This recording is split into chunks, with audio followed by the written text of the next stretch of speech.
this is Cleoni again from IamCleoni.com. I'm actually here with... Hi, my name is Bryan. And Bryan, like myself, actually has bipolar disorder. We're students at George Brown, but we're going to ask about why it's so important to share awareness for mental illness. Like, why do you think it's important for people to know about it and to raise awareness for it and people to share their stories? Well, I think that there's been a lot of movement in Canada lately with regards to the stigma that is attached to mental health and what people are suffering. And I think one of the biggest fears or the barriers that people go through is the guilt and shame piece. That stigmatizing that they feel less than, or they feel that there's something wrong with them, and then they go to their doctor, their GP, or they talk to their family about it, and then it just seems to be the underlying issue towards dealing with it with pharmaceuticals. I think that if more people came out and spoke about why they have what they have and were able to be educated, and also not only the person that is going through the mental health disorder, but also the people that are close to them, their family, their loved ones, their friends, and their peer support, seems to be a healing dynamic to have that voice of change for one person. Awesome. And as I can see, you are a man. So some people have said that it's very difficult for a man to actually admit that they have a mental illness. And actually, I attended a seminar on Saturday where a representative from Movember was there. And he mentioned that men are 4 times more likely to commit suicide than women. So I want to know, what is your perspective as a man with a mental illness? How difficult was it to even be able to openly share your mental illness and to admit that you had an issue? Well, it was always there. My own personal journey is that I have concurrent disorder. So not only was I diagnosed with bipolar, but I also have chronic addictions to alcohol and other drugs. And there was something that was very difficult for me, being a father, being a husband, being a worker. I always had to maybe hide those issues underneath and kind of show people externally that I had a good job, I had a nice family, I had loving children, but inside I was completely falling apart. And I think where the suicide piece is starting to be recognized more, and it's actually happening. There was an article recently, yesterday, talking about another one in Ottawa where a frontline police officer was unfortunately took his own life because of the stigma of the mental health and the post-traumatic stress disorder that he was, or the people that are dealing with those issues. And again, as a man, when I first started an adult at 38 years old, coming into community college, my counselor actually advised me not to share with the college or my peers or professors that I have lived experience with mental health or addictions. Undermining to his opinion, which I'm very grateful for, I did the opposite. For the last 5 semesters, I've been on the front lines of sharing my story about who I am, what I've went through, what I believe in, and what I want the future to look like here in Canada. And I want the voices to be heard, and I don't want anyone to ever think that they have to hide away their disorder. That is remarkable.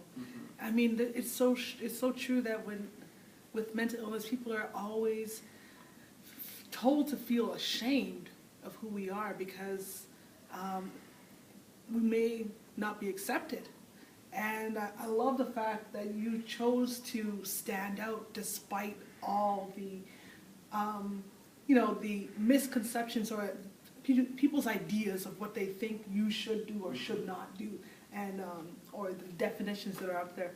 The next thing is, so I guess going back into stories, so why would you think it would be beneficial for people to share their stories, like maybe on a talk show, like what I'm trying to do, but just why, like, what do you think,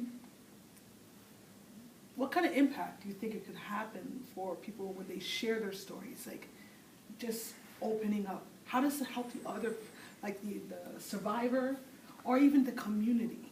Well, it's an invisible issue. It's happening all over us. It's around. You're hearing it more in the business world. You're seeing commercials on television where the one lady is on the phone calling in sick to work, and then when she hangs up the phone, she starts crying because she doesn't want anyone to know why she's missing work is because of her disorder. It's happening in the post-secondary education. It's happening in the public and the other boards and school boards, and it's the language that needs to be spoken to embrace recovery.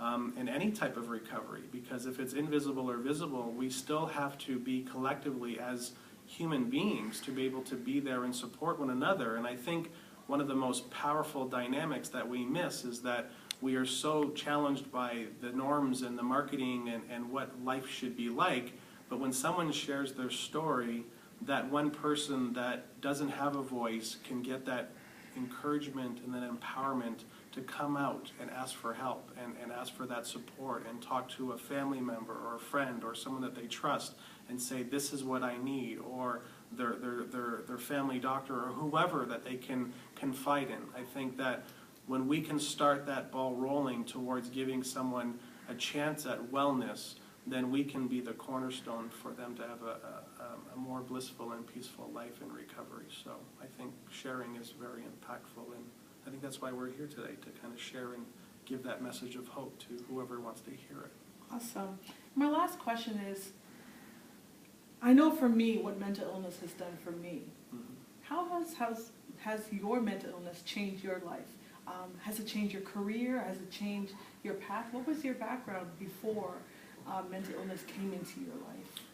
Well, I spent 21 years working in various formats in corporations for sales and marketing. I was a project manager for a software corporation based out of Victoria, British Columbia. I was in advertising sales. I managed companies with regards to various type of initiatives. And when I was 38 years old, I came to this brink where I realized that my career was actually a precursor to my mental illness. Being in high-pressure sales and marketing, there was a lot of expectations put upon me, and I noticed that my illness and my bipolar was kind of getting to that place again where I just had no more value in life, and I had to take a risk, and I did, and I signed up to study social work at 38 years old, and now I'm in my 5th semester. And I kind of realized that everything that was barriers or everything that I went through since I was 14 years old, I've never been diagnosed until 2004. And I realized that there was a lot of time spent on trying to understand from my family and myself what my life had meaning for and why I was going through these things. But then now in hindsight at 2014, if I didn't go through what I went through and be in the position that I am in today, I think I have greater ability to be able to help the next person that is going through what I went through to be able to help them as a peer. So Wonderful. So that's Cleoni. I just want to let you know that if you have a mental illness, don't let that stop you. You can go so far. The doors are open for you. You just have to believe in yourself. I have bipolar, but it's only when I finally came to a place where I accepted my bipolar that I was able to move beyond bipolar, realizing that my mental illness is just one small part of me. The rest of me is pretty cool. So I just want to let you know that you're not alone. We all have a mental illness, and you're not alone. So this is Cleoni from I Am Cleoni signing out. Take care. thank you. Bye-bye.